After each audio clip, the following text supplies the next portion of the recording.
Ubiak Indigo Hopa. Hello, everybody. Welcome to our live stream of our 5-year anniversary of the Red Deal Indigenous Action to Save Our Earth.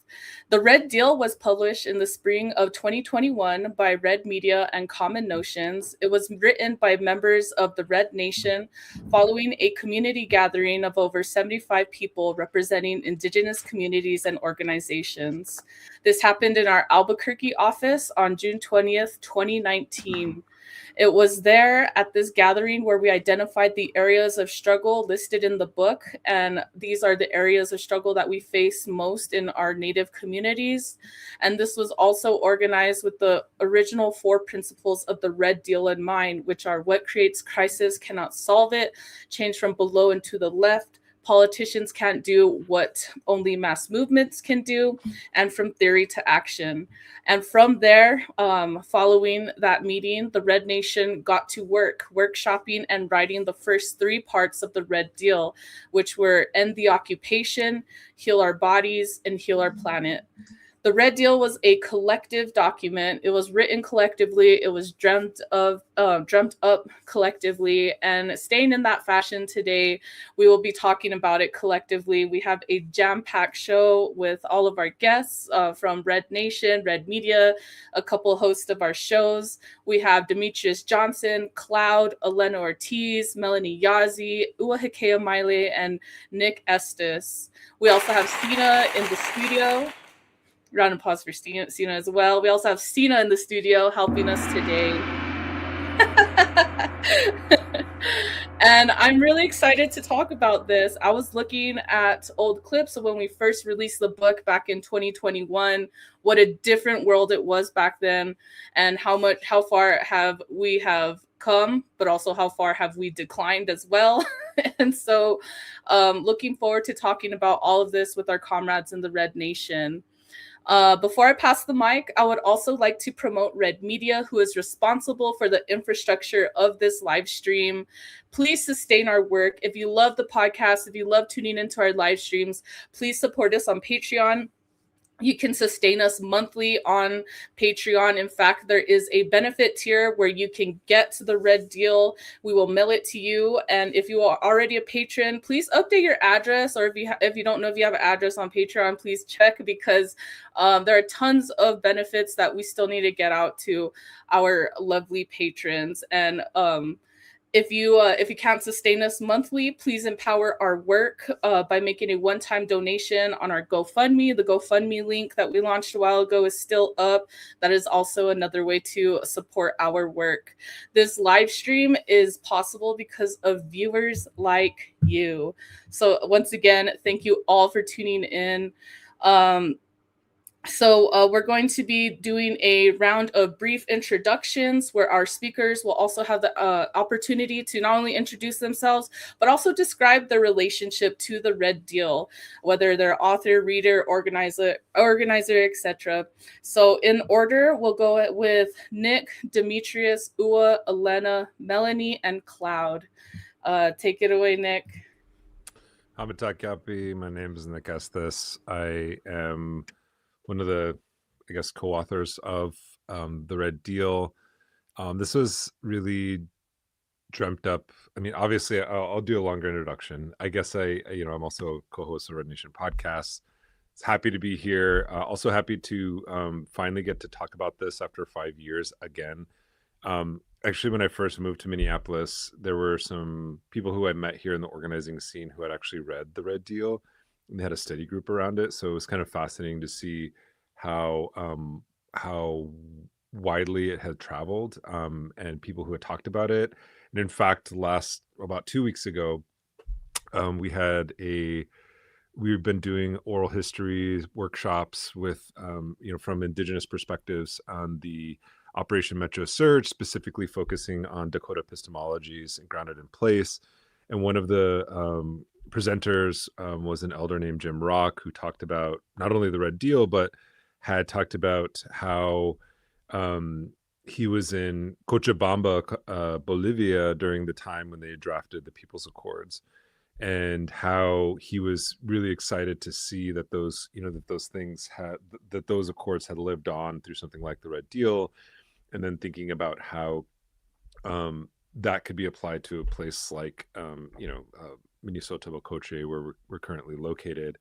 So that was a really phenomenal sort of presentation that he gave, but also grounded perspective, understanding that the Red Deal isn't just about like indigenous knowledge; it's actually about how do you implement it. And I'll say more later, but I think we're living in a moment where I think everyone has the ideas of what needs to be done. It's a matter of the organizing capacity, and I think for me, and in I guess in my journey, that's where I'm at, is like, how do you scale these things up? And we saw somebody coming out of the ICE occupation operation Metro Surge, um, the way that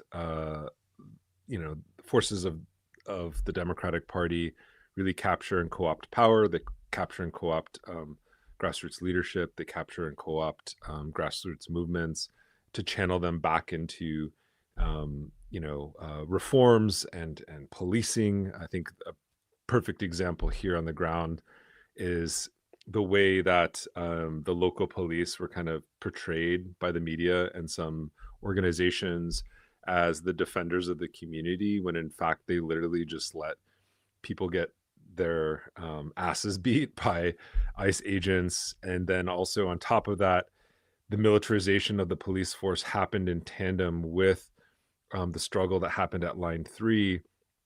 For example, the DNR, the Department of Natural Resources, had trained and militarized itself to fight indigenous water protectors in northern Minnesota. And they were trained in, this was an initiative by the Walz administration, Governor Walz, Tim Walz, and a lot of the people in the Democratic Party within the state. The outcome of this was to actually militarize the DNR, specifically to attack indigenous land defense and indigenous water protectors. And on top of that, he had created an escrow account for the local police and sheriff's deputy offices to actually collect money directly from the pipeline company Enbridge, to police this resistance movement, to stop Line 3, which was actually a reroute of Keystone XL, a pipeline that was defeated in the majority red states, right? And they rerouted it through a blue state, right? The stalwart sort of liberalism of Minnesota. And then, not really kind of, while everyone was focusing on ALEC legislation, American Legislative Exchange Council, and their building of, this legislative infrastructure to criminalize water protectors. The state of Minnesota was doing something far greater in terms of actually creating.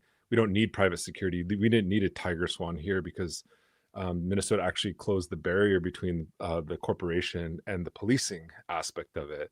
And the outcome of that for Operation Metro Surge is that you have a militarized, conservation officers coming in and shooting tear gas at students who are protesting, on campus where ICE agents were being housed in hotels. And this really kind of brings it full circle to the Red Deal, because there was not really a policy framework to address or to even connect the connection, make the connections between indigenous land struggles against pipelines in northern Minnesota to the militarization of local police who are working hand in hand to protect ICE agents from the local community. So in fact, the Democratic administrations actually stood in the way from stopping ICE on the ground, because the everyday people were just like taking up, the initiative in terms of addressing ICE wherever they went and confronting them and protecting their friends, neighbors, and relatives.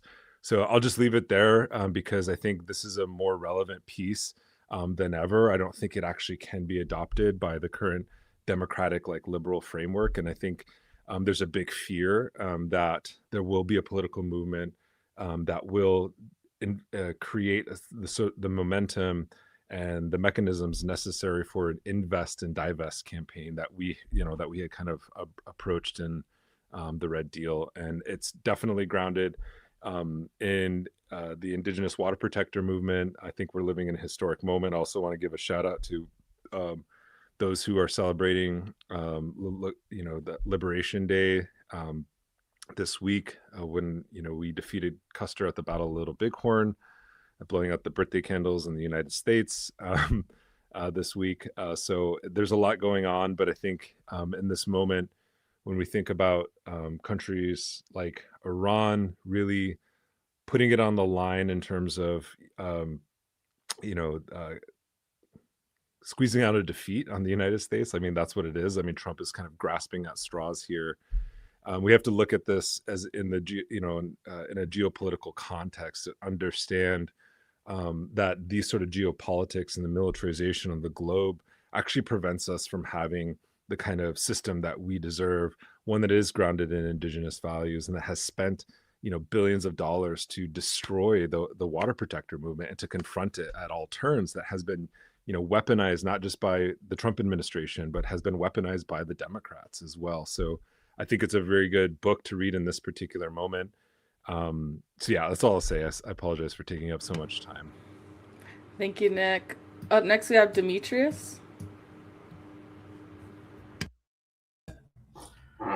Hello, my name is Demetrius Johnson. I am a member of the Red Nation, but I am also a co-author of The Red Deal. I particularly contributed to Part 3, Heal Our Planet, and was the main author for Clean Sustainable Energy. Yeah, I don't know. I don't have like a large intro. Shit has, at least when it comes to clean sustainable energy, it has shifted so dramatically within the past 5 years. It's kind of crazy. The main thing is we need energy for our people. I'm from the Navajo Nation. Over 16,000 homes still don't have electricity today, don't have access to electricity, even though our nation is like the largest producer of energy within the Southwest. That comes from our land, that comes from our labor, comes from our resources. And so, yeah, I'm just excited to really talk about all those things today in this episode. Thank you, Demetrius. Up next, we have Uahikea.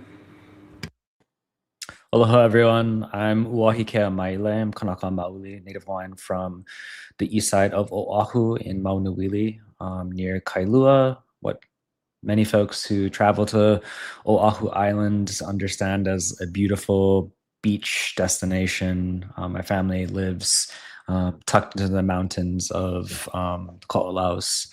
I'm based in Chicago, and I've been thinking a lot about Operation Midway Blitz in the past little while, and thinking about the transit of empire that has taken place.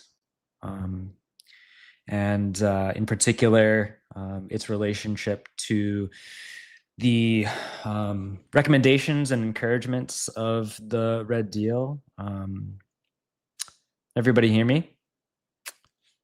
Okay, great.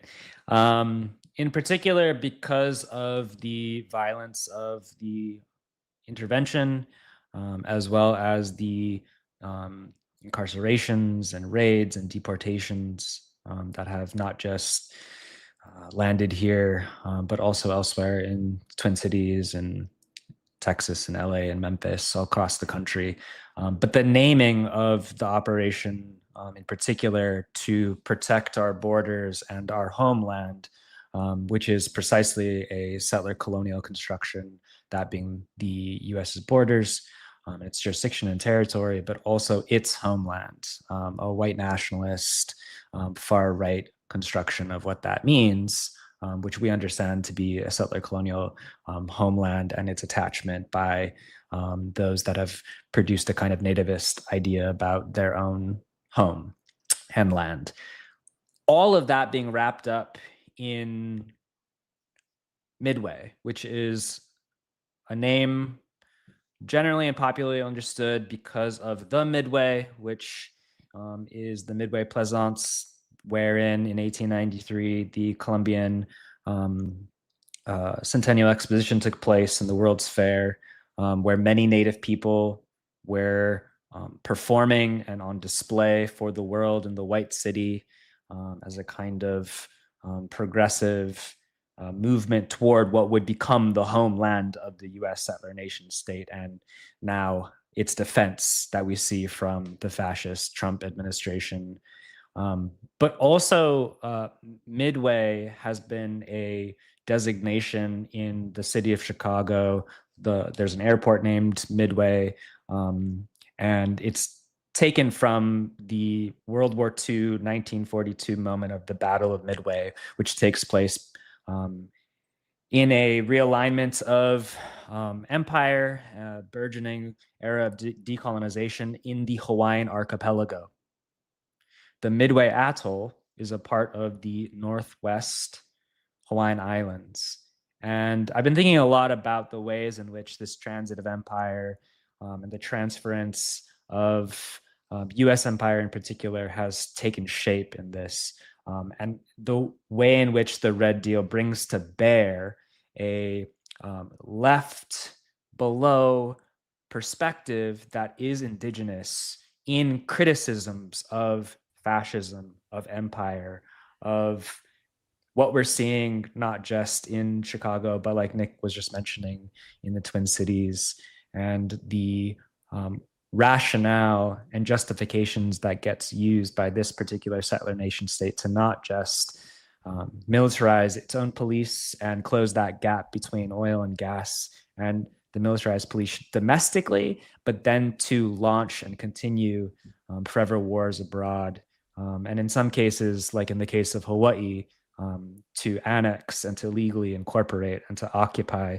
And again, the Red Deal brings a program that is really quite clear in that what causes the crisis can't be reinvested or reformed or voted out, and that divestments and decolonization are important policies and also rallying cries in this moment, as well as it was in 2021 when the book was published. So really looking forward to being in conversation with everyone, and I'm happy to be here.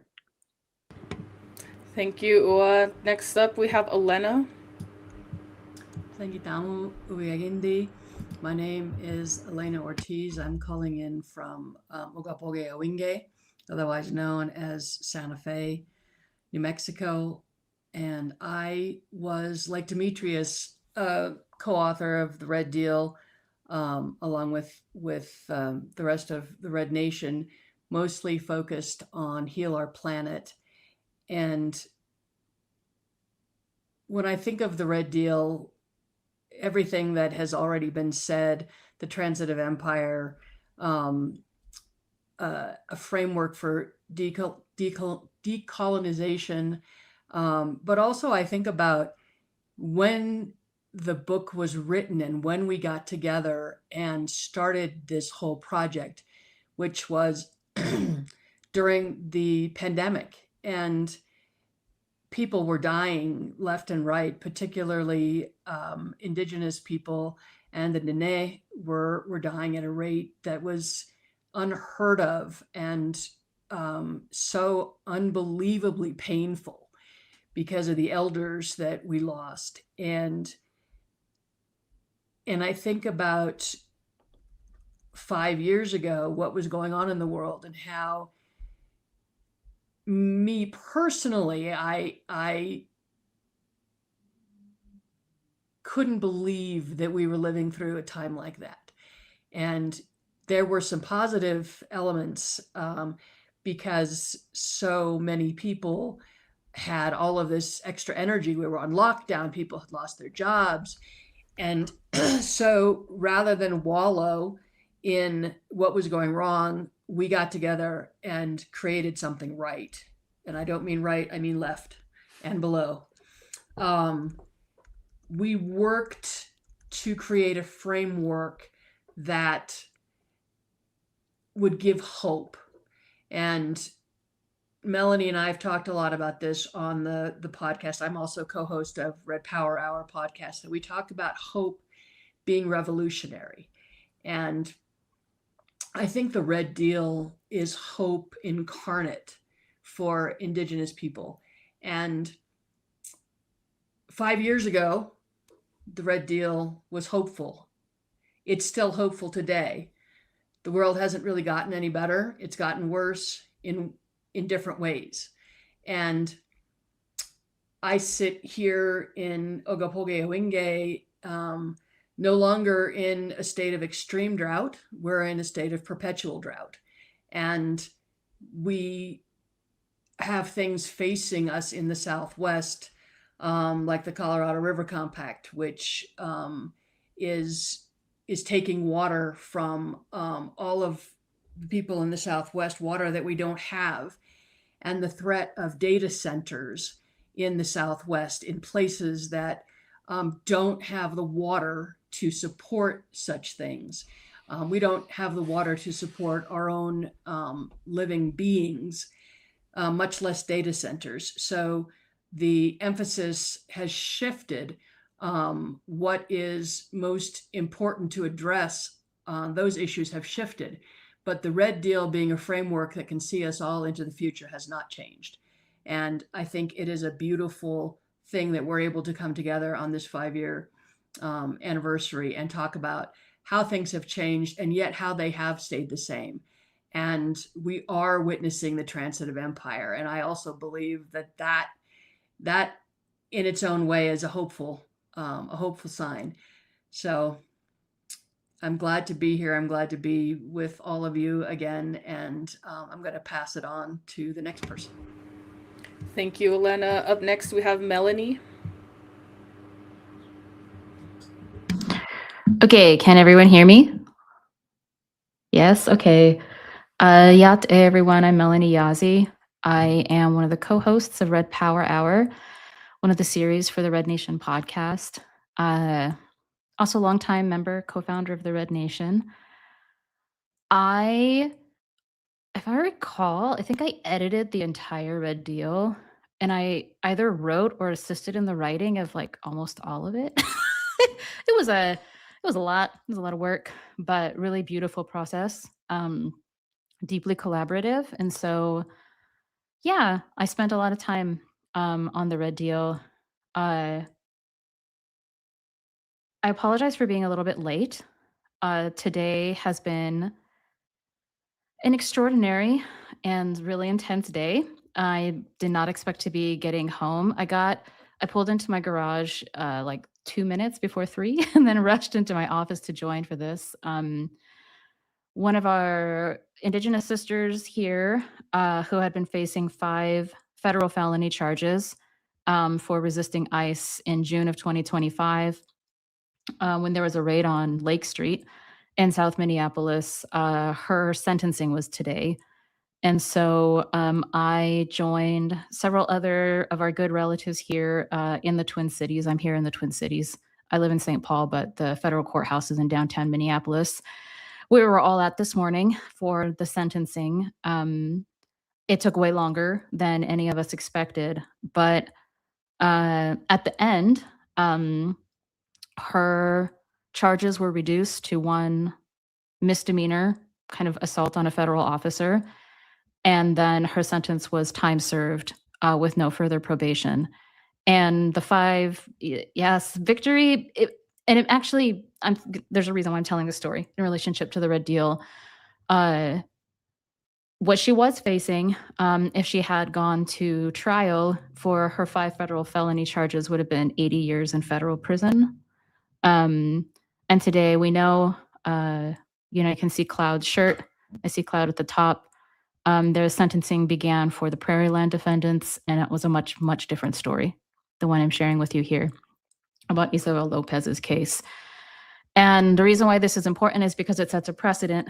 I'm sure most of our listeners are aware that just last week, 15 people here, 15 relatives here in the Twin Cities were indicted, also with federal charges. One of them is a faculty member, a colleague of mine at Macalester College, a professor. And so Isabel was facing the most severe charges of anyone who had been arrested or charged over the past year resisting the presence of ICE in the Twin Cities. And so for her case to be plead down, and then for her sentence to be essentially time served with no further probation, it marks an important precedent for the cases to come, not just here in the Twin Cities, but elsewhere. And so, when we were writing the Red Deal, we started this project in like 2018, if I recall. It was about a 2.5 year long process of research, community conversations, writing, editing, before it was actually released at the end of April of 2021. Again, as Elena said, much of it was done during the pandemic. And much of it was done during the uprising of 2020 as well. And we have an entire chapter in the Red Deal on ICE, on cops, but also on ICE. And I did not think that we would be where we are today, I think, when it comes to ICE. But, what we said in the Red Deal, I think still very much holds true, and is as applicable today, if not more so, than it was when we wrote it at that time. After there was a press conference, a people's press conference that was held, people were cheering and lelying, and we all came out of the federal courthouse just a couple of hours ago, and there's a press conference, and one of the comrades, who's one of the 15 arrestees who was indicted last week, was standing across the street because they're not allowed to come onto federal property because of the charges they're facing.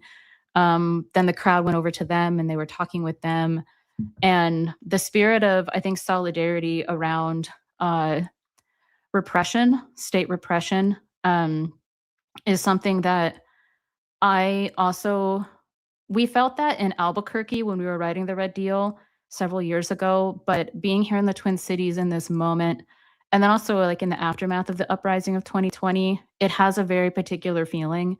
And I think we all realize, right, that this kind of repression and criminalization of, just freedom dreams and even just advocating for liberation, that the antidote to that is solidarity with each other. And this is something that the Red Deal advocates. And, as we were standing, waiting to be let into the courtroom this morning, me and some other comrades, because the last time many of us had like protested outside of a federal courthouse, or like federal courthouse is always brought to memory, like Peltier and advocating for Leonard Peltier's freedom. And Peltier was also still in prison when we wrote the Red Deal in 2020 and 2021. And he is no longer in prison. And so we were talking about all of these generations of struggle, right? And this is something we talk a lot about in the Red Deal.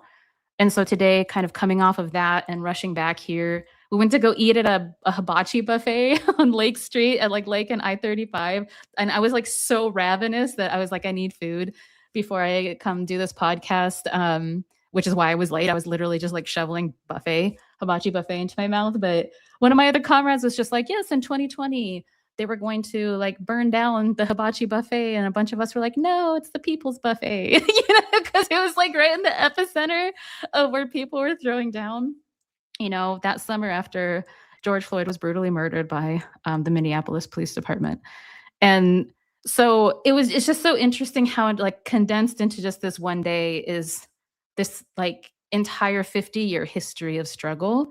And so I think it's really fitting that I'm sitting here now talking about the Red Deal, because I feel like the Red Deal really represents the protracted intergenerational nature of liberation and struggle, but also kind of the here and the now, and like the compressed time, as the saying goes, like sometimes what is it that weeks happen in days and sometimes days happen in weeks. So I just wanted to reflect on where I'm coming from and why I was a little bit late for this, but I'm really pleased to be here with my comrades to talk about the Red Deal. So yeah, thanks everyone. Thank you, Melanie. And last but certainly not least, we have our comrade Cloud. Hello. Hey, everybody, I'm Cloud. I've been on the podcast a couple times. I'm a member of Red Nation, kind of a newer member, and a longtime organizer. I joined the Red Nation after the Red Deal was already written and published, but I do remember picking up a copy of it and reading it myself. I remember the first time I read it, I really learned a lot, or it helps kind of reaffirm a lot of the anti-colonial politics and positions that I had, and that I saw kind of lacking in a lot of like organizing spaces that I was a part of around that time. But rereading it the past couple of weeks, it really has. I don't know. It's amazing just how relevant it still remains, and it still offers like a real tangible program for decolonization. Like one of the things that I always, when I'm in organizing spaces, I like to talk about is in our organizing work, we think of like we have our short-term goals and then we have our long-term goals. Right, long-term goals, revolution, decolonization, right, full whatever, liberation. But a lot of times the medium-term goals are the ones that are often either like overlooked or just not really considered too much with a lot of seriousness. And I think the Red Deal kind of fills that void of offering a tangible medium-term goal that we can look to as like a guide to to guide our movements and like moving forward and our analyses. And just to right, so we had a it's like the relevancy of the Red Deal there. Right, there's obviously some things that have changed over the past 5 years or so. We definitely seen just an intensification of a lot of the problems that the Red Deal addresses, and especially right with the Prairie Land defendants. Some of my friends, sorry, I'm a little like frazzled too because these are my friends that were indicted, and like it was just this morning that their sentencing came out. And right, like some of my friends, they got between 50 and 70-year sentences. One of my friends, Des, he got a 30-year sentence simply for carrying zines, for transporting zines. Like that's it, just for having zines. And like the other people who are charged as well, that was just for simply for nothing really, just being in attendance of a noise demonstration, right? And what's interesting is that during the sentencing, the judge repeatedly, after each sentencing, they explicitly said that this was to make a statement for anybody who has similar ideology. And so, right, it's just like it's just like an explicit an attack on us and anybody who cares about liberation, who cares about like people, who cares about community and building up those communities, because that's who the people who were charged, the Prairie Land defendants, like they were people who really were invested in like mutual aid and like serving and helping their community, and people who really cared, like vegans, and like it's just like right, like my friends who like just who were really embedded in their communities and did whatever they could to help people, strangers, and right. So, but I say that too because I think the Red Deal is important for us because it does help make those connections between these struggles, right? As Melanie was talking about too, it's like the detention centers, ICE, like those institutions. These are institutions of destruction because that's what they do. They destroy families, they destroy lives. These are like the detention centers, and then the courts, like the settler courts and the laws that sustain these institutions. The Red Deal really helped me solidify my positions and analyses against these like institutions and making those connections myself. And I think that I think it's an invaluable resource for everybody.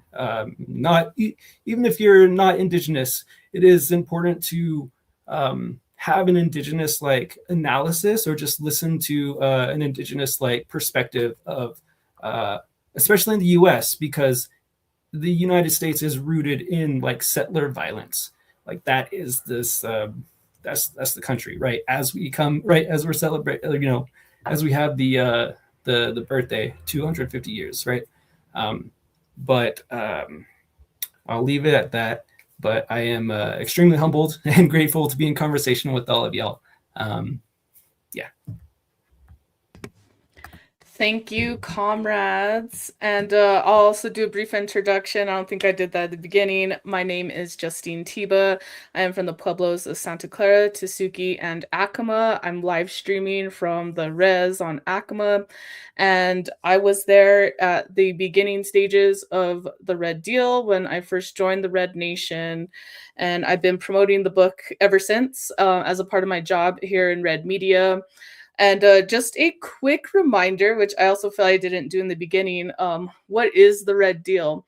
The Red Deal is a divestment from occupation. It's a divestment from ICE, from U.S. imperialism, from Custom and Border Patrol, from all these institutions of occupation that is just destroying the shit of not only our people and our bodies, but the planet. The number one environmental plan that you can have is an anti-imperialist plan to divest from these institutions that are destroying the earth and our world. And again, you can get the book through our Patreon. That would be the best way to support our work here in Red Media and the Red Nation. So next we will be transitioning to our open discussion, where we will be discussing our 5-year reflections on the Red Deal since its publication, the state of the world during writing and publishing it in 2019 and 2020, and before then too, as our comrades were saying, and what are the most important parts of the Red Deal. So comrades, whoever would like to go first, take it away.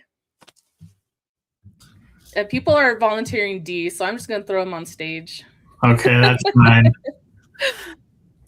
So, golly, I love, so just transparency. This is the first time I've heard from some of my comrades in a while, so it's just good to be on a podcast with them and hear their thoughts. I'm going to be focusing kind of just like on the, what's been happening here in the Southwest around energy, and also kind of just like the AI data centers that have been popping up everywhere, being proposed back in 2018. So my whole chapter, my whole critique was like on clean, sustainable energy, like green energy, clean energy. But how, the driver of that was like economic factors. So like, the promise of jobs, the promise of, better for the environment. The only thing that, so 2018 was the first time, well, I think it was 2017, 2018. I was still in college, studying electrical engineering at the University of New Mexico. For my photovoltaics class, which is like solar, scientific word for solar panels, we had to go interview someone in the industry. I actually talked to NTUA, which is our Navajo energy provider around Navajo, and was able to talk with a project engineer. And I met him all the way in Ganado at the gas station, and we drove to Kayenta Power Plant. And at that time, Kayenta Power Plant was almost finished with construction. And he kind of, guided me around the facility, told me how things are connected. But we also talked about kind of like my concerns in terms of just like, well, y'all built like a brand new substation to transfer this energy to transmission lines. Where do these transmission lines go? And he explained to me that, where all this energy is being produced was on a lease. So in order to construct that project, someone had to buy it, someone had to invest in it. And at that time, it was like some Spanish, or literally from Spain. Some Spain contractors bought it with collaboration with the Salt River Project, which is the main energy provider, and APS in which is the Arizona Public something. Sorry, but pretty much all the energy was being funneled to Phoenix, and that's on a 10-year lease. And that's where all the energy goes for the first 10 years. And then the rest of the 10 years, it gets decided through the state, through Navajo Nation, yada, yada, yada. And to me, I was just like, wow. So when I heard about the Kanta Power Station that's being built on Navajo Nation land, it was being touted as like this like large green energy project that's going to provide Navajo Nation jobs. But then you find out the jobs are only being, only being used for temporary construction, and the maintenance is being funneled out to outside contractors. And this is like everything I wrote in the Red Deal. But now, like, we're at this point, fast forward to present day. Again, like, lack of energy infrastructure on the Navajo Nation is still a huge issue. Destruction of our sacred sites, and for resource extraction to provide energy, not just for cities anymore, but for data centers. Extracting our water, continuing to extract our water, continuing to extract coal, the revitalization of coal, the revitalization of oil, all for data centers, and continuing to leave out, Navajo people, Navajo homes, Navajo families out of energy talks. And to me, like, that's like the most still, like, it's like kind of crazy to even just like reflect back of just like, wow, our biggest concern was like, green energy and like not, being equitable, but now we're like fighting like another giant, which is these AI data centers. I went to a few community forums around these data centers that are being proposed around Page, that are being proposed around, Flagstaff Loop area. And to learn about kind of just like the amount of water, the amount of energy that it takes to power these things in the middle of like what Elena said earlier of like a perpetual drought. I live in Albuquerque. I still live in Albuquerque. With, the past 5 summers, I've seen, the Rio Grande dry up 5 times in a row. Each year it's totally like bone dry, before even the end of summer. It's already bone dry now. And I feel like, summer just started technically yesterday. And it's just, I don't know, reading the Red Deal again, like there is like a lot of hope. But there's also kind of, for me, there's like a big frustration of just like, I think Nick mentioned this, like everyone kind of knows like the situation we're in terms of just like, we're at the precipice of, like, how do we sustain life? How do we not just for humans, right, but for all living beings? And where are we driving those resources? Where are we driving that energy towards? And it's for things that are not real, things that don't make sense. And I don't know. I just can't help but think about what our ancestors have gone through, like how hard they resisted to fight for our land, our water, our resources, and then to reflect on to just like our present day, and to still, and just more context, like Navajo Nation's going through our election cycle. So electing a new Navajo Nation president. Boo Nygren was terrible. But now we have 16 new candidates, which is like, this is unprecedented in Navajo Nation history, in terms of electing a Navajo Nation leader. We have all these options. We have all these ways we can go, but none of them, a lot of the candidates I've listened to don't still talk about like protection of our sacred sites, protection of water, addressing AI data centers. And like, I think like, like just read the Red Deal, dog. Like, I don't know. There's so much I want to say, but these are just kind of like my thoughts. It was just like, I don't know. It was, yeah, I'll just end it there.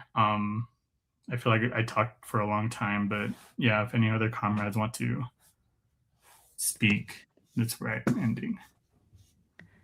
Thank you so much, Dee, and no problem on time. Thank you for all your comments. Next up, we have Elena.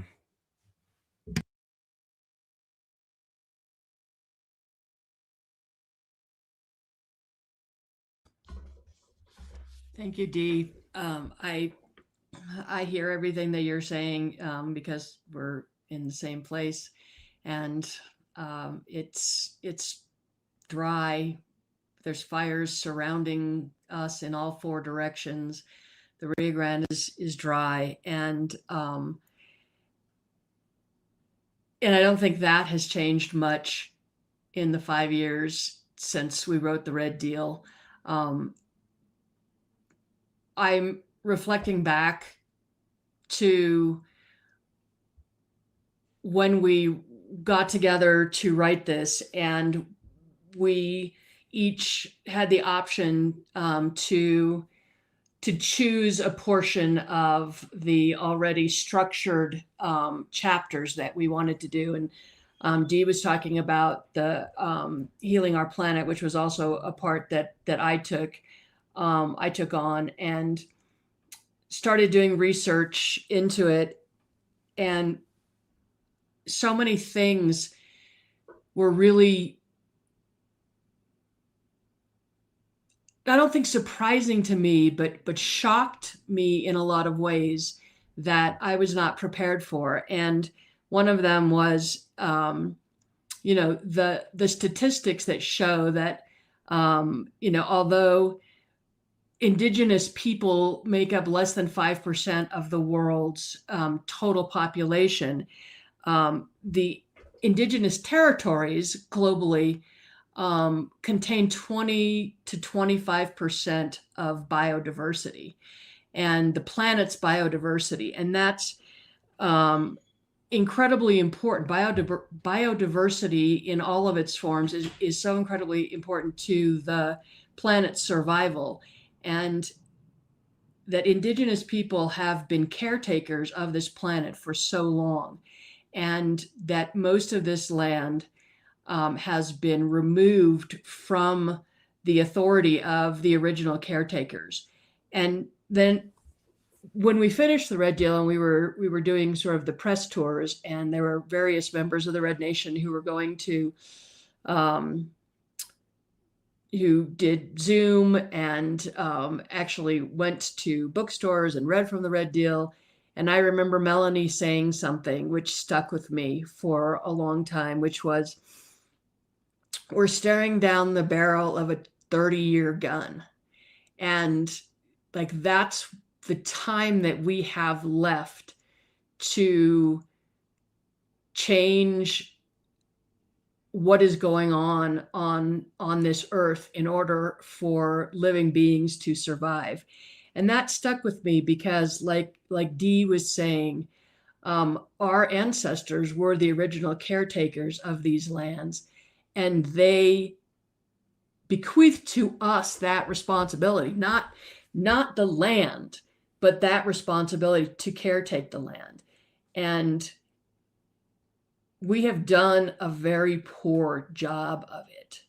And when I look at communities that are considering having these data centers, it makes me sad. It makes me angry, because I understand that people in these areas need jobs because of what capitalism has done to our communities, and because of what imperialism has done across the world. And so, yes, we're staring down the barrel of a 30-year gun, but what creates crisis cannot solve crisis. And that was one of the things we said in the Red Deal. So we cannot buy into these solutions, because they're not solutions. They're just creating more crisis. And our ancestors created systems and created ways for us to live, and values to live by. And those values are in the Red Deal, and they're not anywhere else in these so-called political green deals. They are only in the Red Deal, because we're the only ones who have that knowledge. We're the only ones who received it from our ancestors. We are the original caretakers of all of the land upon which we reside, and most of the land surrounding it. So in a way, it was our responsibility to write this, but it's also our responsibility to keep fighting for it. Because if we don't keep fighting for it, if the people lead, the leaders will follow. And I think that's where I see us as right now. Thank you, Elena. Up next, we have Nick. Yeah, I really just want to reiterate what Elena just said. And as she was talking, I was thinking about some of the travels that we have done, delegations we've sent to other places. Oh, yeah, sorry, it's Cloud's turn. I jumped the line. I'm gonna turn it over to Cloud. My bad. That was me. No, because I jumped in like mid-thought anyways. I wasn't ready. Okay. Sorry about that, Cloud. Take it away. Okay. Yeah, right. So I wanted to talk a little bit, going off of what Elena was speaking about, like the first principle that the Red Deal, was like espouses, like what creates crisis cannot solve crisis. And I think, oh, wait, where's my notes here? Okay, yeah, right. Right. So what we cannot expect capitalism to solve the problems that it creates.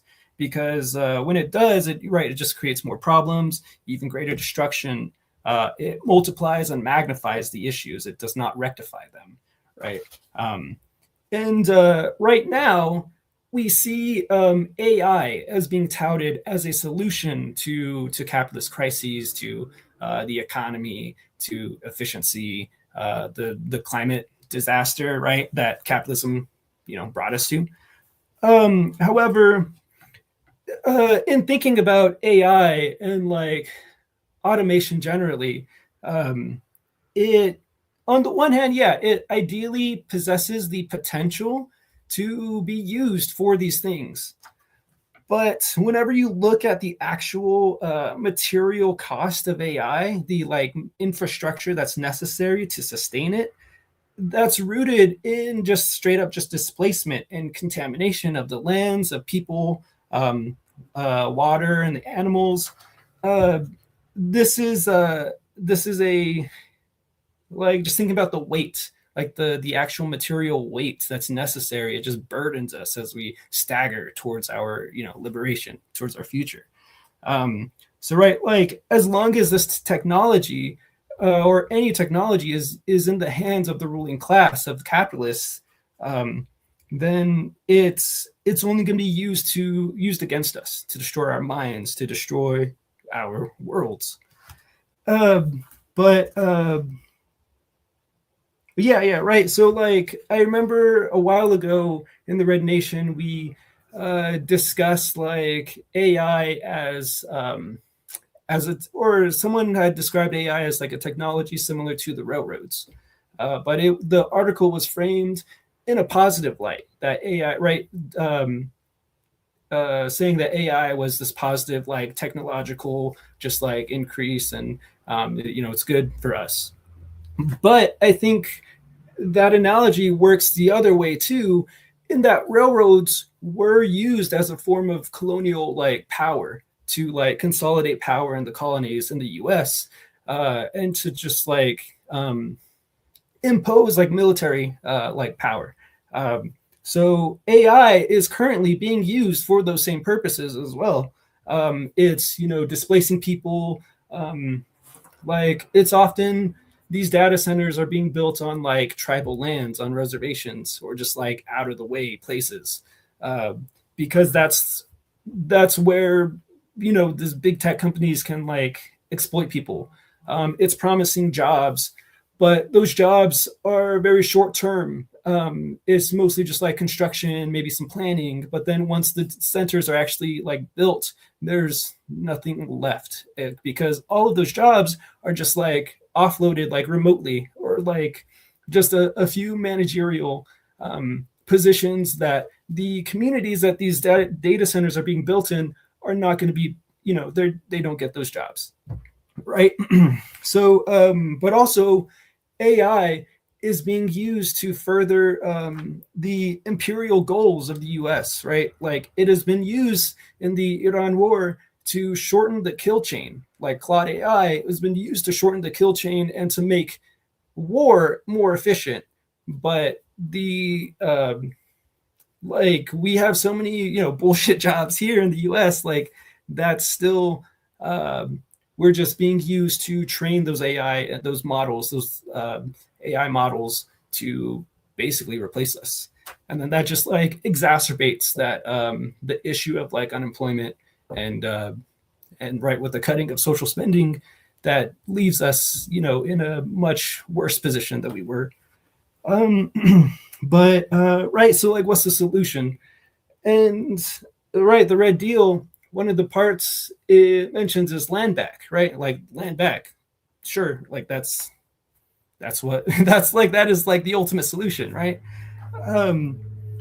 And I think like a lot of people have difficulty just trying to like conceptualize like what does land back look like, what does remediation look like, right? That's a area where we can have jobs, is like actual like the remediation and repairing of the land. And I think it's really interesting that there's an example of land back kind of recent. It's in the town of Pitcher, Oklahoma. This was a mining town. It was mostly lead and zinc, and in the early 1900s, about 75% of the lead of the bullets that were used for both world wars from the U.S. side came from this like small town. But what happened, as what happens with a lot of like the resource colonies and with extractions, especially on native lands, is that this town right now, it's a ghost town. It is uninhabitable. It is like the most toxic place. The water runs orange because of just how the metals have just like infected and just become part of the water. But oh yeah, right. So it's ecological environmental disaster. It is like so toxic and heavily polluted. However, whenever I think the state of Oklahoma just like pulled out, like kicked everybody out basically because it was so toxic, the Iquapa Nation, they have taken over remediation efforts. So right, I mean it's a common tale of like the settlers come in, they destroy all the land, and then it's after that's whenever the natives can have your land back. But over the past like I think 10 years or so that the Quapaw Nation has like led the remediation efforts, they have actually started to grow grow feed for like cattle and bison. Like they're actually starting to really remediate the land. Like this is what land stewardship looks like. This is what like land back looks like. It is actually repairing the land.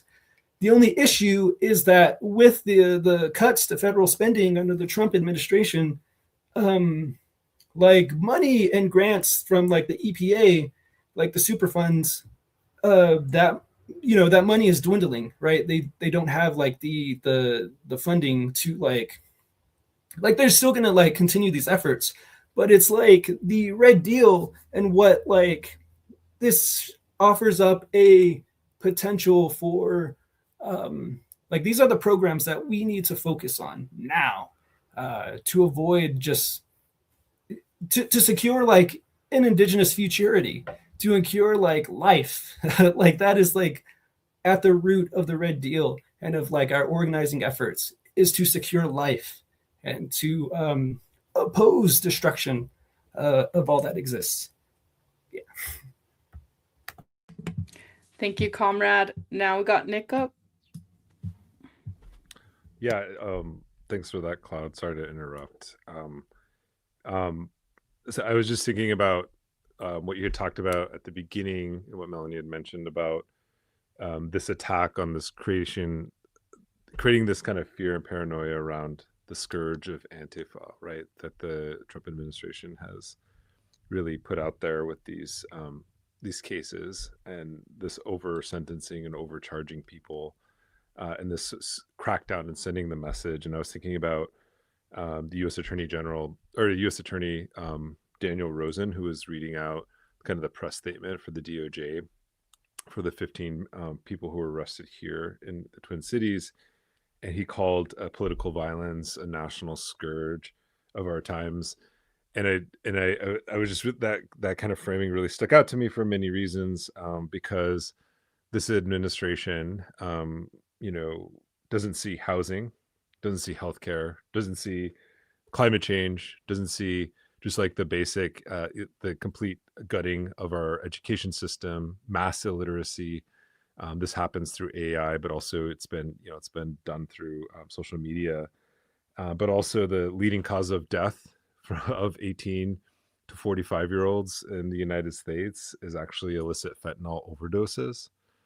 And I was thinking about this in the context of just kind of the dire state that Indian country is in this particular moment,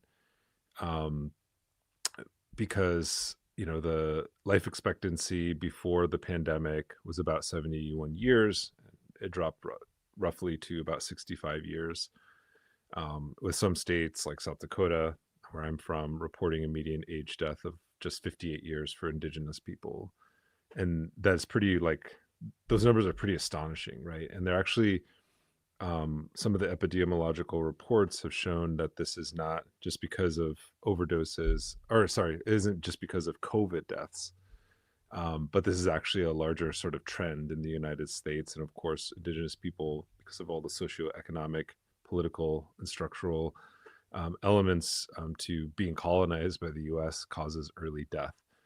And so when I think about all of the things that we're facing, I was also thinking about the backlash that's occurring just in this hemisphere. I mean, it's occurring globally, but just in this hemisphere, some of the places that we've looked to for inspiration when we think of hope, and what Elena was saying, but also how Justine was kind of framing this as an anti-imperialist manifesto or policy platform. We spent a lot of time with comrades in Venezuela. I spent some time and still spend time with comrades from Bolivia, places that, like in Venezuela, for example, written within their constitution, they have certain reforms around and protections of indigenous knowledges around plants, as well as healing. They also, when they have elections, they translate all the ballots and policy initiatives into one of the 32 indigenous languages that exist. They also have mandated indigenous representation in their National Assembly, and in fact, through their electoral process, they are overrepresented in terms of indigenous people running at large, not just through those indigenous seats in the National Assembly. So indigenous peoples are very much part of the Bolivarian Revolution, and have also been impacted directly by U.S. imperialist sanctions that have strangled the country, and also have been, the airstrikes that took out this supposed, drug cartel or drug leader in Venezuela actually happened in an indigenous kind of concentrated area in the state of Bolivar. So U.S. imperialism, has really kind of, it's not just undoing the socialist project, it's also undoing the gains that the indigenous movement has made through the revolutionary process. And I was thinking about this, like how socialist projects kind of make the way for eco-socialism, but also indigenous rights. There's this really good book that I just started reading called Affirmative Action Empire, which was written in the 1980s. And it's about the Soviet Union and their campaigns to create affirmative action programs for indigenous people, but also other, oppressed minorities or oppressed nationalities within the former Russian Empire. And so, like, looking at how the history, because oftentimes indigenous rights are often framed as antithetical to socialism or antithetical to communism. And actually, I just have this book sitting here, ironically, speak of the devil, this kind of anti-communist book about how Marxists are anti-indigenous, or Marxism is incompatible with indigenous. From a pretendian of all people. Um, but I was thinking about this in the context of what's happening in Bolivia, and how the years that we were really writing this book, there was an active campaign to demonize not just Evo Morales, but also the MOS movement, the movement towards socialism, because of its mass indigenous contingent, literally the engine of the revolution, of the socialist process, or the process for change in Bolivia. And now where we have derived much of our inspiration from, that country, that project is locked in a very heated battle with the forces of reaction, shutting down the capital, fielding millions of people to go on massive strikes, but also shut down the capital of Bolivia, La Paz, and calling their shutdown of this area, closing down the Straits of Hormuz. The same sort of like expressing solidarity with the Iranians for the choke point that they had sort of exploited against empire. So even though we are like in this kind of retreat, or in this moment of backlash, I just think of like the courage it takes for our indigenous comrades in in Venezuela, but also in Bolivia, to really stand up against empire in this moment. And the consequences of standing up to empire are much different in those regions. It could, it could land you a drone bombing, right? Was what happened in Ecuador when the United States began to bomb parts of Ecuador. It could land you, being overthrown, a coup d'état, could land you in jail. So what we're experiencing, the kind of what people call authoritarianism in the United States, is really just, it is a boomerang effect, in terms of the imperialist boomerang coming back, but it's always been here. It never really left in some ways. And so thinking back about how we came to conceive of this project, it's not just something that's localized in the Southwest, but it is also very much localized in the Southwest, in terms of like understanding the bioregion, and how that is also connected to these other projects, and how our successes here are also contingent upon their successes there. And thinking about the way that this current moment, with the Trump administration, how this isn't entirely a new situation. And I think we can't sort of exceptionalize the moment and say Trump is sort of uniquely fascist, because the previous administration completely normalized the notion of genocide, of Palestine, and that's what they want to offer as a solution. Like these are the alternatives that are on the table, right? You get two versions of U.S. empire. One is more extreme and menacing, perhaps, than the other, at least superficially. But at the end of the day, it still kind of leads us down that 30-year or now 25-year barrel that Elena had mentioned, of that gun. But I also think that in these moments that seem actually the darkest and the most dangerous are actually the moments that really define what these movements are about and should be about. And I think the Red Deal actually provides a policy platform of things that can be implemented in the short term, medium term, and long term, to get us to that point. And this requires movements. This requires organization. This isn't just about sort of indigenous issues. I think there's this tendency to say when indigenous people are talking, somehow they're just talking about themselves. That's not what the People's Accords in Cochabamba were about in 2010. That's not what the Red Deal is about. Sure, it's grounded in indigenous knowledge, but that's not just for us, right? That's for the planet. And also, that's not just a kind of spatial thing. It's also a temporal thing. And what I mean by that is, like, when we talk about being a water protector, right? Obviously, non-indigenous people can become water protectors. They can become land defenders. Those identities, those political identities, if you want to call them that, were grounded in indigenous values. But it didn't require one to be indigenous, right? It was actually universal truth to just say water is life, mini wichoni, right? And that's sort of the danger of the water protector movement for the imperial regime, whether it's a Democrat or a Republican, whether it's a Trump or a Biden, right?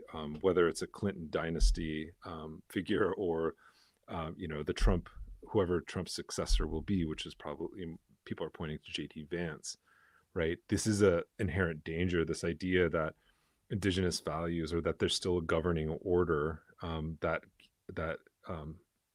sort of privileges or encourages solidarity, human and non-human solidarity, but also a solidarity with the ancestors of the future that have not yet been born, right? Because we are such a short-term thinking society.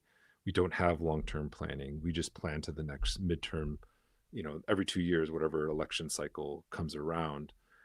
So I think that this is what the Red Deal is really thinking about, is like, there's two sort of timelines that we operate on. One is the U.S. timeline, which is actually a very short temporal timeline. That's, we're all being hit over the face with this in the form of cage matches and BMX bikes on the White House lawn of 250 years, right? But there are like older and longer timelines, right, that are indigenous timelines that pre-exist, but also exist alongside of, and sometimes in spite of or antagonistic to, this really short-sighted timeline that's leading not just us, indigenous people, to sort of ruin, but it's leading the planet and humanity, but all life on this planet towards ruin. So we have a unique responsibility as those who live in the belly of the beast or within empire to actually do something. And I think there's this idea that somehow in the commentary world of podcasting and political tendencies and groups and things like that, that somehow our opinions are like matter, or ideas matter in the United States, and really they don't, because we actually haven't produced an end to the suffering, not just for ourselves but for others. And so we actually have a special task. I think one that is sometimes seems greater, but as everyone has pointed out, there's been these really profound movements around achieving victories, getting Leonard Peltier, right? Everyone said that he would die in prison. I even remember working on his campaign. People were saying, "Oh, he's still alive." It's like that was the kind of mentality. But also, everywhere I went outside of the United States, people knew his story. People knew what he stood for. People knew that he was, an icon of indigenous resistance who had been incarcerated, right? And it showed you that, like, our best days as indigenous people are not behind us in this kind of in the halcyon days of whatever, the mythical past that we once lived in, but perhaps they should be in front of us, and that's how we should be thinking, and that's how we've always been thinking and acting. And I think the Red Deal is just an attempt to put that into words and policies that can be talked about. And I remember also back in the day when people were like really dogging on the movement for adopting the language of abolish ICE, right? And all of these things that they've done to indigenous people are now kind of being exported to other groups. And I think it's just time for us to have the mic again, and to realize that this isn't just about us, that this is the biggest fear of the empires, that these are become universal principles.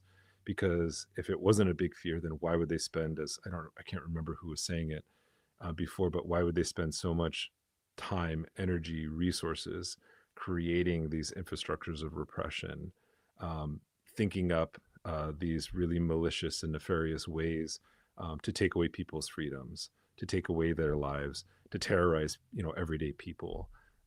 Because if they didn't represent a threat, then we could go back to this Daniel Rosen quote, that this is the national scourge in our times. And it's like, is it really?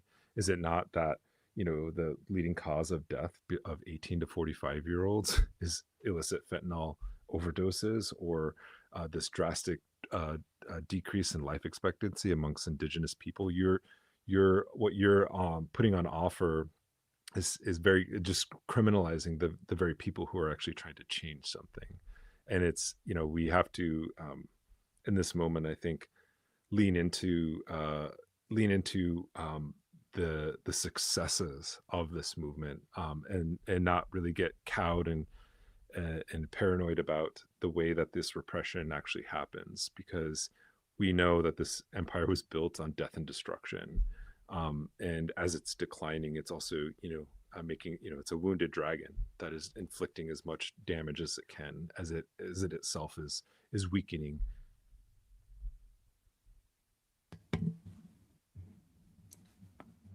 Awesome. Thank you so much, comrade.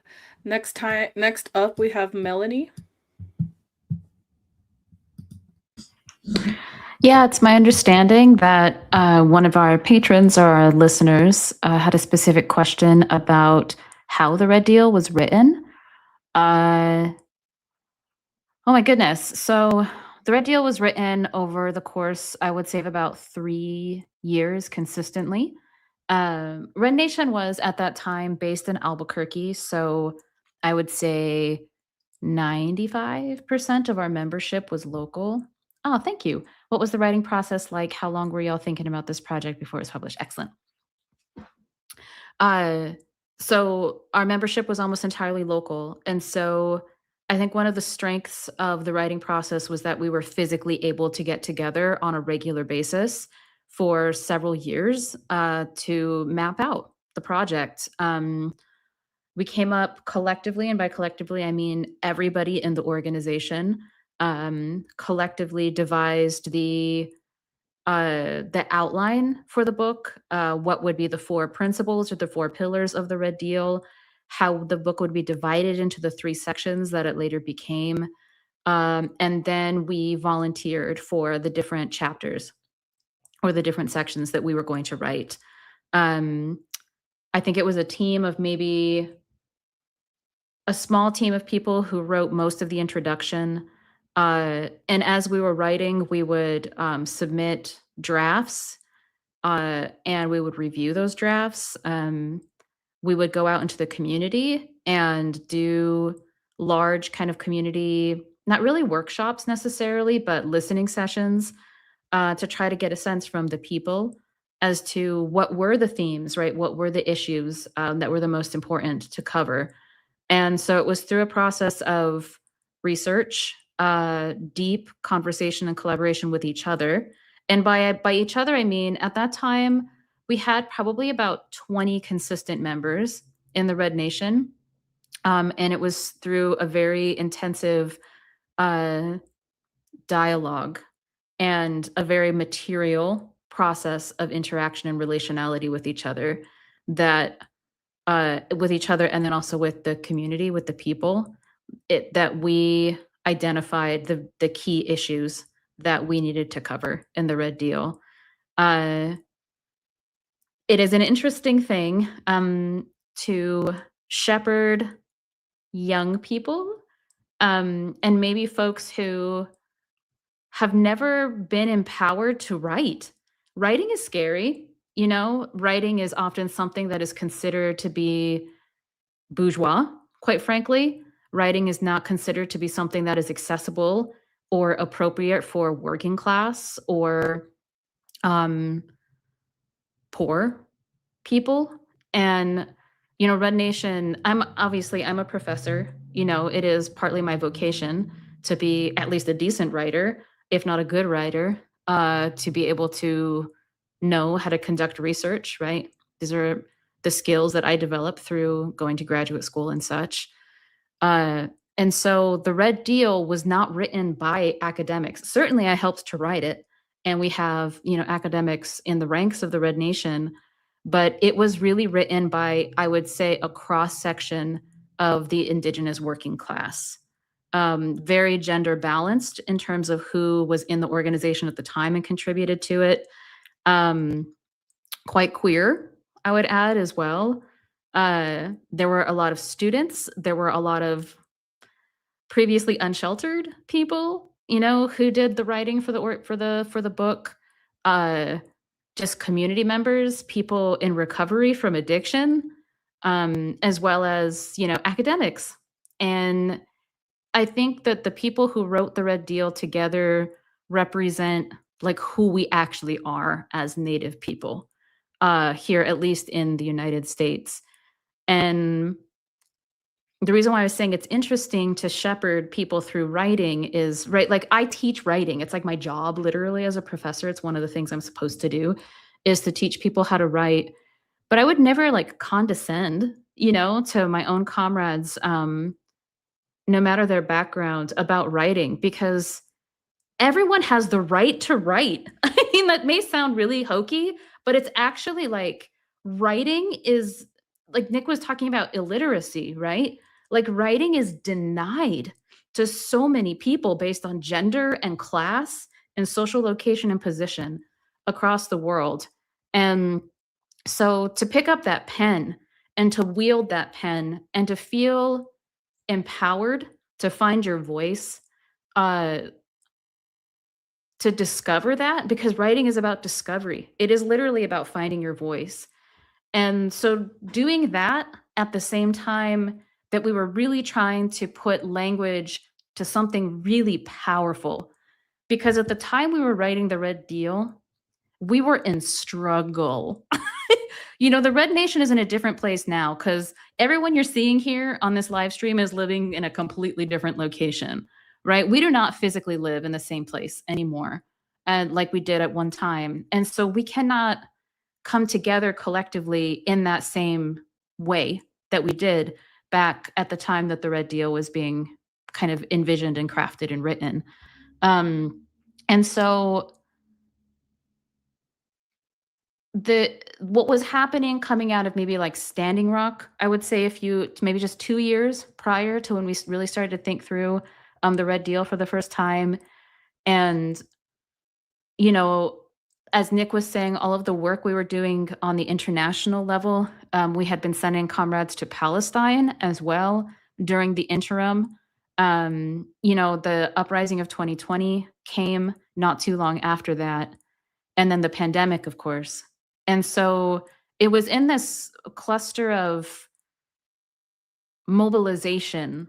Like we mobilized constantly back then. We had the numbers too. Again, we were like together all the time. We moved as one, actually, as an organization. It was quite beautiful, I would say. I miss it. Because we're all, kind of on our own paths now because we're in different locations.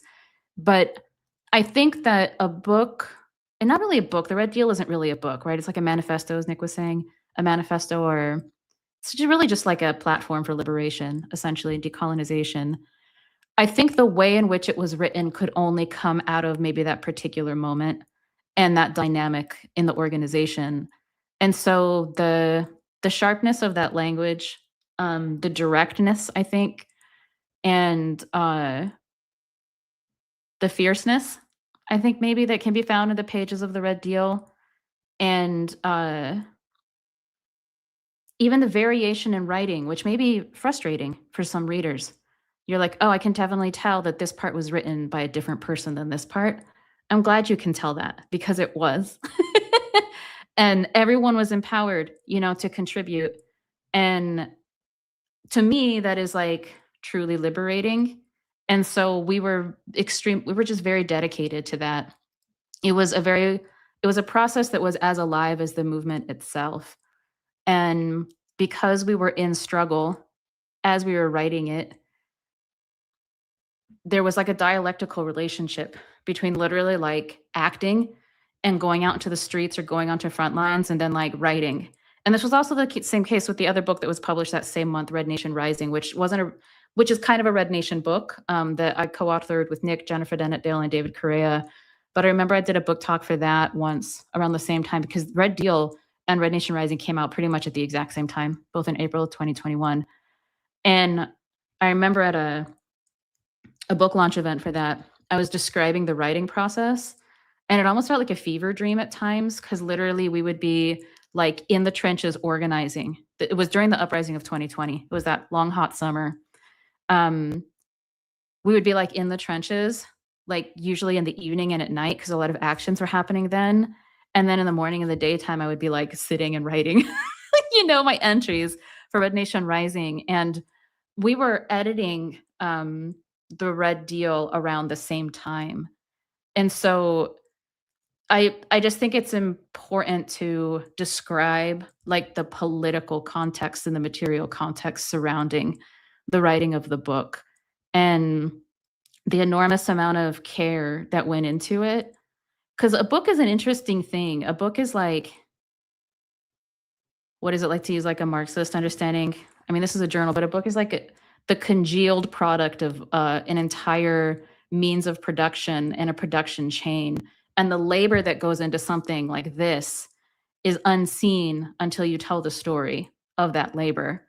And it's a difficult story to tell because it's so complex. It's historical, it's extremely dynamic.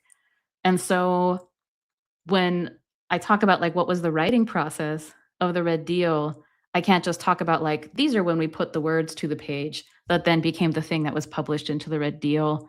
That story of not just the labor, but you know, like the prayer, the experience, the relationality, the actual blood, sweat, and tears, the tears, you know, the food that we ate together as we worked through the process of writing this. That is all part of the story of how the Red Deal came into existence. Like I think like all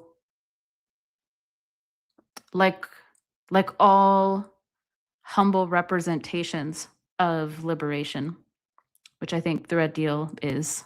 And so a humble offering, let's say, a humble offering might be a better term, a humble offering to the liberation of our people and to the liberation of the earth. So that might be the best way I can describe how the Red Deal was written. If comrades want to add anything, it's weird to go back to that period because I don't even know how to tell the story. I don't know where the story starts about how the Red Deal was written. It's a story that has not ended because we're talking about it right now.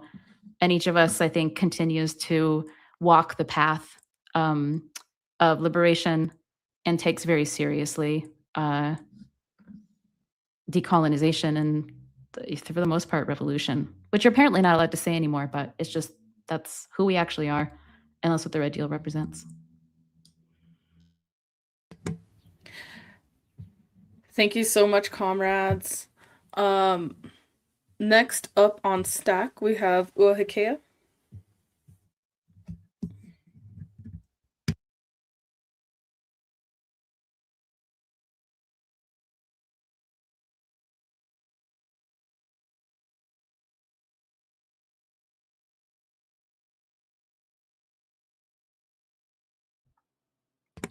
Can you all hear me? Yes.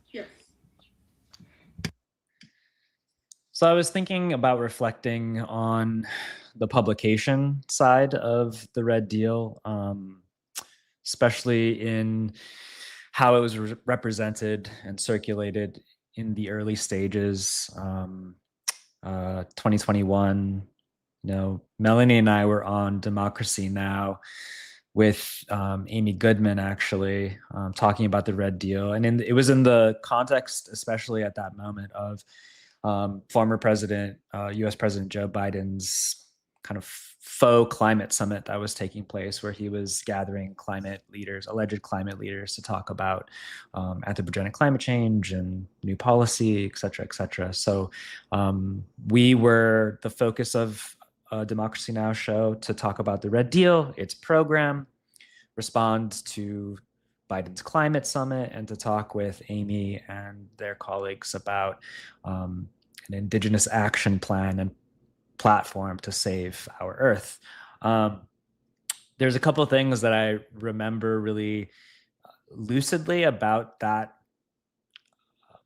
representation that Melanie and I were responsible for. And I say this in the context also of being a longtime kind of like at-large Red Nation member, but I was largely for this project, in addition to co-authoring an editor on the back end with our comrade, Andrew Curley, who's running for president of the Navajo Nation. And we were editing the full manuscripts together. And it was, as some like Melanie have mentioned, a really fantastic and challenging process to organize and collate the tone and the multiple voices that went into that collaboration. And whether you can read it and hear it or not, it certainly was a dialogic process that on the back end of production with editorial work was a challenge, and also just really beautiful to kind of hear and see the multi-vocal and dialogic contributions that went into the book. And it's something that I think a lot of people have also valued and recognized as they've read it or talked about reading it. That was a really particular moment in 2021 in thinking about the code red of anthropogenic climate change and what Indigenous peoples and Indigenous political perspectives had to bear on not just the situation in the US or North America, but globally. And I remember calling Joe Biden and then Prime Minister Justin Trudeau climate clowns. And I actually got a lot of backlash from that, which I thought was kind of funny. But it was mostly liberals that were upset about the Indigenous political critique of liberal environmentalism and kind of green imperialism, if you will. And it reminds me of the argument that we make in the Red Deal very vehemently, which is that for many, especially in the global north and North America and liberals worldwide, it's easier to imagine the world burning and being completely annihilated and destroyed because of anthropogenic climate change than decolonization or land back, or even Indigenous perspectives and platforms for land back as a policy for environmental justice. And the second funny thing about that moment, talking about the Red Deal on Democracy Now! Is about a month ago in Chicago, I went to view Amy Goodman's new documentary that is out about her and her reporting and so on and so forth. And I went to the bathroom in the middle of the documentary screening, and she was outside. And so I couldn't not see her. She could not see me. And I stopped and said, "Hey, Amy, do you remember me? Like, I was on the show with my colleague Melanie Yazzie." And she was like, "I'm on a call." And it just kind of smacked again of this slap in the face of liberal sensibilities of listening to and valuing the critique or the actual policy and the movements themselves. They can serve as a performative measure that can be incorporated or can be acknowledged in different ways. But it's the people, it's the voices, it's the work, not necessarily the pundits and the politician that get shit done. So it was a good reminder on reflection, thinking about the actual publication and the response and what kind of uptick and uplift it had, but also the way that it, in some sense, has been engaged or fetishized or forgotten. Like the actual faces of people, the relationships. And I do want to just end this reflection by saying one of the other things I brought up on the show, as Melanie and I were there with Democracy Now!, was the success of the Kanaka Maoli-led movement to stop destruction and desecration at a sacred mountain on Hawaii Island, Mauna Kea, from observatory project, the 30-meter telescope, which at the time, in 2019 and 2020, into the pandemic, there was still an ongoing blockade led by Kanaka Maoli and non-Kanaka Maoli, so non-Indigenous people of Hawaii, our hoa. And we were successful at stopping a new iteration of an attempt to proceed with building this 30-meter telescope that would desecrate a sacred mountain. It would be built on stolen Hawaiian national land, and it would also, quite frankly, continue to oppress, repress, and suppress Native Hawaiians and our allies that have for decades and decades put our bodies on the line to say no. It's 2026 and the project still hasn't begun construction. It's in shambles. It's trying to get more money from the federal government. It's a multinational corporation.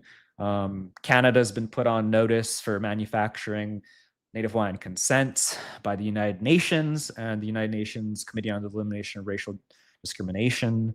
They've been on notice from them for about 2-3 years now, based on a petition that I and a number of colleagues of mine filed in 2023 on July 17th, which was an anniversary of when our elders were arrested in 2019, July 17th.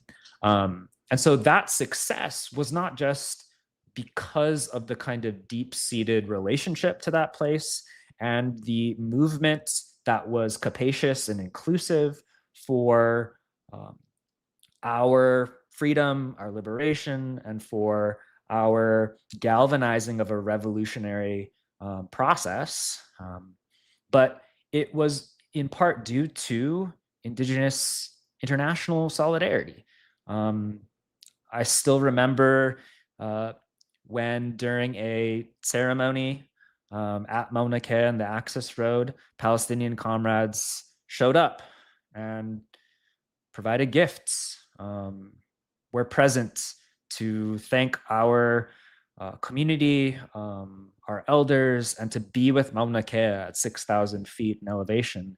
And we've continued to develop our relationship with Palestine and Palestinians. So the other thing I want to end this reflection on is the beacon and lightning rod of hope for Indigenous liberation, internationalism, and anti-imperialism that Al-Aqsa flood on October 7th, 2023 spurred, not just in Hawaii, but around the world. And that, for me, the Red Deal had presupposed that kind of transnational solidarity, because it's always been a platform and core mandate of the Red Nation to be in solidarity with Palestinians in Palestine. So when Al-Aqsa flood commenced, we were ready, and we had already built relationships, and Palestinians had already built relationships with us. Mauna Kea had built relationships with Palestine, and the West Bank had built relationships with Kanaka Maoli, and so on and so forth, right? So I think that it's a really important read on reflection to think about the ways in which movements have interwoven with one another, and how a radical Indigenous internationalism that is built throughout the Red Deal was something that presupposed the kind of here and now of how we see Palestine being taken up in political organizing today. Thank you so much, comrade. That was amazing. Thank you for making that connection. Next up on stack, we have Demetrius Johnson. No, never mind. Okay. How about Melanie? You still on Beyond Stack? I'll just say one thing that I forgot to say in my already very long description of the writing process for the Red Deal, but based on UA. Thank you for adding that. The Red Deal also represents, in addition to like a broad cross-section of Native people, the Resi Reds, as my comrades were reminding me in the private chat as I was talking, that I was not looking at while I was talking and giving my comment, but it not only represented those things, right? And the fact that we were in struggle in that particular moment in history in the movement, at least here in Turtle Island, but, we were pulling together like multiple political traditions and multiple traditions of liberation that we were actively reading together and we're in conversation about, and then trying to connect to, but ground in who we are as Indigenous people of a particular place. And I'm talking about like feminism, and feminism, that word don't even mean anything, because there's like 20 different traditions of feminism, right? So we're trying to pull together Indigenous feminism, queer liberation, of very particular forms of the socialist tradition, Marxist critique, right? Black liberation, because that was such an important aspect of that moment with Black Lives Matter. The history and the liberation of Palestine. The very diverse and complex discourse and history of decolonization, abolition, also an incredibly diverse and powerful tradition, but with multiple, different contributions. And so we were trying to distill and incorporate all of these different political traditions and all of these different traditions of liberation that have come out of, not just the global north. Like, we're not usually interested actually a lot in centering the global north. Like, that's just another type of American exceptionalism, but especially what was happening in the global south. And this is what that internationalism, I think, really names. And so it is very imperfect how we incorporated all those threads together. It is possible that some of those threads were left open and we weren't able to really drive it home as strong as we could, but that is something else that we were really trying to do in the Red Deal. And again, it was a lot of different kinds of people contributing to what those things mean. And so if there is an unevenness in the Red Deal, it's simply because, like I said earlier, it's alive in that way. And hopefully we'll get the chance to continue to workshop it. And whatever we may produce next, coming out of the Red Deal, which we do have plans to do. Sorry if I'm allowed. Is that a spoiler? Am I allowed to say that? Did you say that at the beginning before I joined? It will still be imperfect, but we'll continue to take a stab at it. Thank you, comrade. Okay, so we did have additional questions lined up about the Red Deal from us, like internally, that we're going to answer, but we are running we're close to running out of time, so I think we will be skipping that portion and just jumping ahead to the patron questions of our program. So as a patron member, you do get a notice of live streams happening in advance, and you do get the opportunity to pose your questions to our hosts and people on our guests on the show. So once again, if you are enjoying the live stream, please sustain our work on Patreon to become a patron. Once again, we also have a benefit tier where you can get the Red Deal through that while empowering our work. So once again, thank you so much to all of our patrons for sustaining our work. Okay, so we have 2 questions or 2 responses in our Patreon that stuck out. And whoever wants to answer it, we please just volunteer in our Stack chat. I'd say we have about 15 minutes left, and if we could just leave just a couple minutes for me to wrap everything up at the end of everything.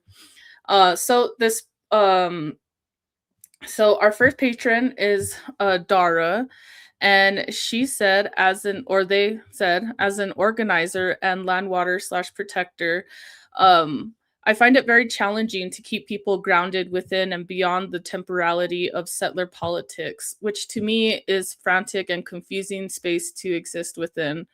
There is constant urgency to the point that politics and governance become utilitarian, replicating the dynamics of exclusion, superiority, and inequality.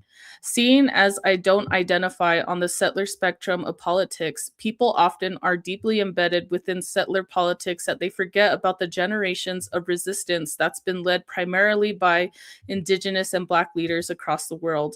This also leads to a hopelessness and apathy because there is an obvious generational disconnect in how mobilization and strategies get passed on or don't, especially within a climate crisis that's being driven further by the military-industrial complex. People are so quick to keep up with hot topics and leave behind decades of mobilization. I work within the just transition space, so I've been experiencing firsthand the impacts of federal priorities around the economy and energy. I guess my question is, how do you navigate this? Will this work require constant reminders for the rest of my time on Earth? Have you found any ways to help people start to decolonize their mindset in this regard, other than referring like 10 academic level books, LOL? I'm honestly exhausted, and I'm not even 30 yet, and most of my work is grassroots or with non-academic crowds, so I really look up to you all so much, and I bought like 3 books since I started listening to you all last fall. Miigwech. Thank you so much, Dara. Who would like to respond to Dara first? Let's see. I didn't look at the chat. We got Navajo tacos and uncle status in the chat, but I need somebody to volunteer. Okay. Okay. We have D who's queued up, but we need a fearless leader ahead of him, he's telling us. I'll be my own fearless leader. Thank you so much, D. You know what's actually helped me a lot? So I just got out of my 30s. I'm a young elder by now. But I felt the same way. And what I was gonna talk about when we're talking about like how we wrote the Red Deal is, back then I was like in my early 20s. And like I was more rambunctious than I am now. But also like I had like a lot of these moments of like optimism and moments of like extreme pessimism, trying to balance like how do we create change, how do we like better our communities, but then like also like you're trying to fight like these colonial like settler like policies or entities or laws that are placed upon us, while also trying to combat like like your own community's kind of like ideologies or like thoughts or like how they view things, and how sometimes they're complicit in like enforcing those colonial ideologies, or like they literally are sometimes like the foot soldiers, and these are like your own relatives, and like they were just constant just like, we can do this, like we have a long history of resistance, but then it's also just like fudge, like why does everything suck, like why do my aunties and uncles kind of suck, like those were like my that was all my 20s. Now that I've kind of just sat with some of these things, that I've lived with some of these things, one thing that has always kind of been constant in my life, and something that I always just remind myself of, and it's kind of ridiculous, it's like I've always brought it up in the Red Nation too, but like, have you ever read Lord of the Rings? Or even just like, even watching it, you don't necessarily have to like read, the books, but the books do help. But the movies itself too, like are like a good reference point. But I think like what a lot of people don't realize from like the Lord of the Rings, and I'm being serious, like what a lot of people don't realize from the Lord of the Rings is like there's like all kinds of like walks of life. And in a lot of organizing spaces I've been with, I mean, I've been in like indigenous nonprofit spaces. I've been in indigenous like grassroots, like rowdy spaces like the Red Nation. Also kind of like gross white liberal Marxist spaces, Marxism and liberal, anyways, there's like all kinds of like walks of life as you go through like the life of like an organizer. And one of the kind of things that is like inspiring to me, and like why I reference, Lord of the Rings, is like everyone has like their own skills and gifts. And it is true that, like people should actually like follow indigenous, grounded leadership in terms of like thinking about indigenous critiques on colonialism, capitalism, yeah, like exactly what the Red Deal says. But sometimes people don't have that. And that is frustrating. But like what you find like within organizing, and like literally like why it's called the struggles, at least in my eyes, is because you find like all these gifts that people have, and you create like some sort of like something tangible from that. Even within the creation of the Red Deal, we're having like these community meetings and creating it. A lot of people we did not like, some people were like weirdo white people. Some people like, I don't know, had like some crazy ideas, but we still listened reluctantly sometimes.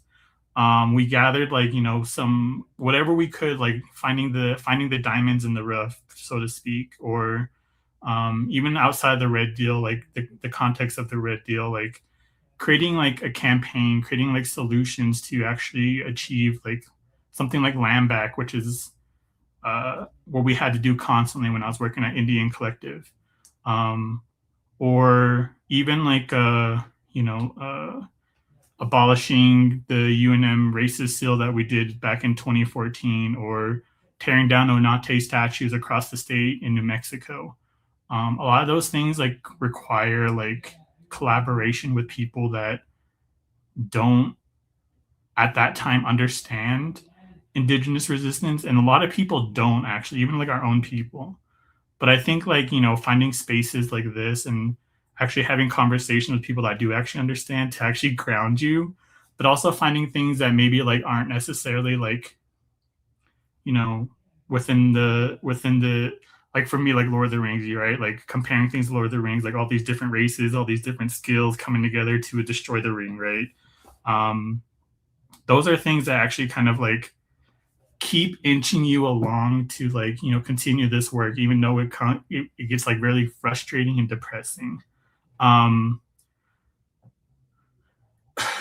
hope like we don't have to keep like you know, telling people to read these books or like to have like understanding of settler colonialism or whatever, but maybe I'm not old enough to actually answer that particular question yet, but you know, like we keep going, we keep doing this for the younger ones. I feel like the younger ones are really receptive. Tell them to watch Bug's Life and they'll understand communism, you know, so things like that. But that's my answer. Thank you, Dee. Melanie? So you heard it there, Lord of the Rings and Bug's Life is the answer. That's what you need to do. That's the Demetrius Johnson program for liberation. Anyway, we don't have very much time left. I will speak in brief bullet points. I think I'll make 4 comments. The first is social media. I think social media exacerbates a lot of what you're talking about. First of all, your comment was so on point, and I appreciate it. I have felt that way many, many times doing movement work. I know all of us have. And I left social media 5 years ago. So like just like 2 or 3 months after we released the Red Deal and Red Nation Rising, I just left and I don't know what's going on a lot of the time, but I actually don't care because what's going on is like the hot take economy where influencers are doing political, quote unquote, political education, right, for the masses. And it actually infuriates me. Sometimes I still watch like YouTube influencers and I'm like, oh my God, this is rotting my brain. And it's not that you have to read, right? In order to have to be politicized, you need to be in struggle. Like struggle with other people is like what politicized me. Yes, reading was important. It helped me put the pieces together. But finding like comrades you trust, and this is my second point, being in an organization or being amongst comrades that you can trust to like read the material conditions so that you can act in unison together and you can have those kinds of political discussions based on the experiences that you're having together. That's really, I think, the key to that's the most important form of political education. And that shit does not happen on social media. That only happens through the very complicated, very real process of making relations and being in relation with people, which is messy business. There's no way out of it being messy because people are messy, right? And that's just a very alive, very organic process. And so for me, just being really grounded, and I'm not talking about being grounded in some sort of like bullshit metaphorical or new age sense, even a spiritual sense. I mean, literally just being grounded in my relationships with people for better or for worse, because there's been a lot of worse in my experience in the movement. Like that is the stuff that, as complicated as it is, I continue to hack away at it and go back over and over again, because a movement is literally people, a bunch of people coming together to like fight for liberation. And if we're not going to come together and if we're just all going to like bitch and moan at each other on social media, like we're just never going to win, right? We might as well just let AI take over the world. And one other thing I'll say is maybe it's like me going into anti mode because I'm a lot older now than I was when we started Red Nation, but I'm always telling stories these days. I now understand why older people tell stories about the past, because people forget that shit. It's like somehow Standing Rock didn't even happen, because I teach Gen Alpha. I teach very young Gen Z and Gen Alpha as a college professor. And it's not their fault that they don't know what Standing Rock is. They barely even know what the uprising of 2020 is, right?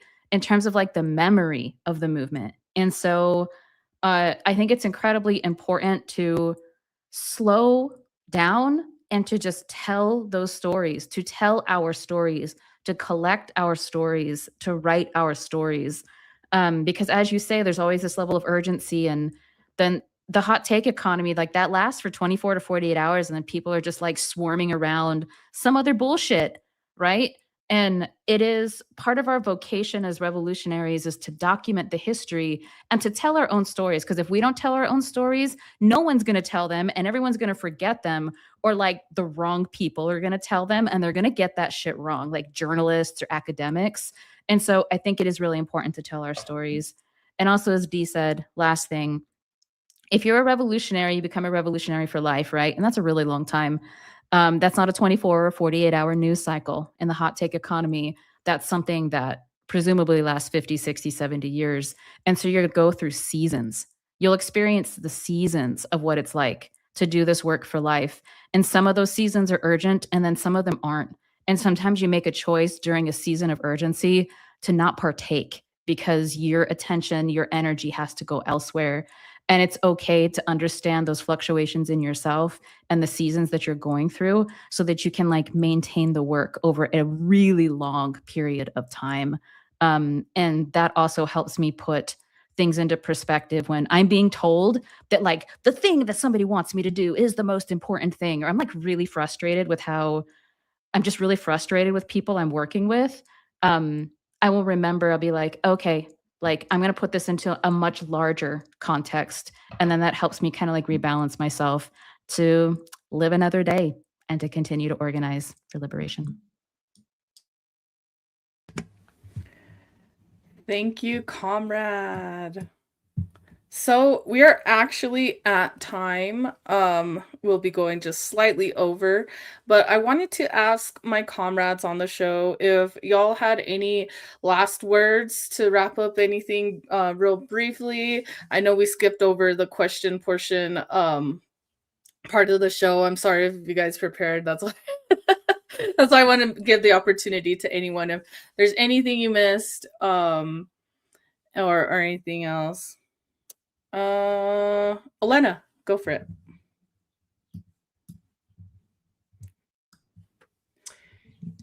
Yes. So thank you, Mel, for that. I'm still kind of processing what you said. Also processing what everyone said in the last 2 hours. And I remember when the book was published and we talked about what the book was about, like in sound bites. What is the Red Deal about? And the phrase we all used at the time, decolonization or extinction. So we've talked a lot about decolonization, and we talked a little bit about extinction, but decolonization or extinction. And we are on the road to extinction. We are staring down the barrel of that 25-year gun now. And so the Red Deal is about that. It's about power, because mass movements can do what politicians cannot do, which is lead us into the future. The book is also about love. And love and hope are things that we talk about with the same urgency that we talk about anti-imperialism and decolonization and liberation, because the love that we have for our ancestors who gave over the caretaking of this planet to us, to caretake and to honor. But it's also about the love that we bear for the generations yet to come. And I forget who, I think it was Melanie was talking about, it's easier for people to envision this world dying than it is to envision a future for this world.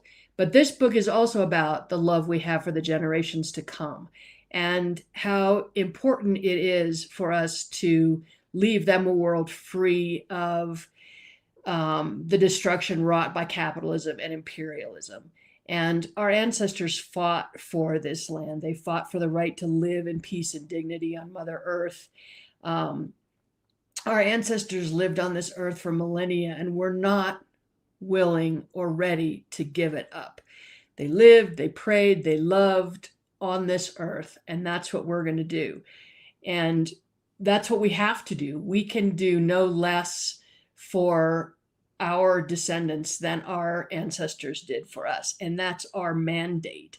And the Red Deal was and still continues to be a call for action, a call to action, decolonization or extinction. And that's all I have to say. Amazing. Thank you, Comrade.